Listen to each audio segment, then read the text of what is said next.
चलिए आइए अब हम लोग पढ़ते हैं merits of public private partnership PPP. PPP's approach helps in faster implementation of projects। जब कोई प्रोजेक्ट को जल्दी करना हो तो बेस्ट है पब्लिक प्राइवेट पार्टनरशिप। इससे काम फास्ट बहुत जल्दी से होता है।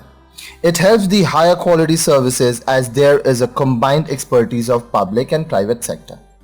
अब देखिए जो क्वालिटी है सर्विस का वो बहुत ही ज़्यादा अच्छा होता है क्योंकि यहाँ पे पब्लिक सेक्टर भी है और प्राइवेट सेक्टर दोनों मिलके काम कर रहे हैं। It helps to reduce cost due to efficient management practice.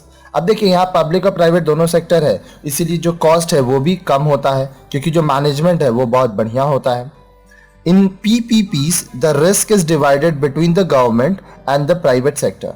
अब जो PPPs होता है उसमें जो रिस्क है वो गवर्नमेंट और प्राइवेट सेक्टर में डिवाइड कर दिया जाता है। हमेशा याद रखिएगा जब भी पार्टनरशिप होगा तो जितने लोग इन्वॉल्व हैं, प्रॉफिट हो या लॉस हो, रिस्क हो, कुछ भी हो, वो सब में बंटता है।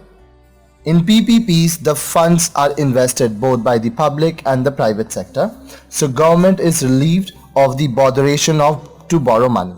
अब देखिए PPPs जो पब्लिक प्राइवेट पार्टनरशिप हैं उनमें जो पैसा लगता है वो पब्लिक सेक्टर भी लगाते हैं, प्राइवेट सेक्टर भी लगाते हैं। इसलिए जो सरकार है उसको इस बात की चिंता से दूर रहना पड़ता है कि उसको पैसा उधार लेना पड़ेगा अगर कम पड़ा तो।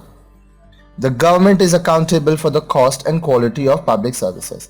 लेकिन ये याद रखिएगा कि जो अकाउंटेबिलिटी है, अगर कुछ पूछा जाएगा तो वो सरकार से पूछा जाएगा कि क्या कॉस्ट लगा, क्या क्वालिटी यूज हुआ, किस क्वालिटी का प्रोडक्ट या सर्विस पब्लिक को दिया गया।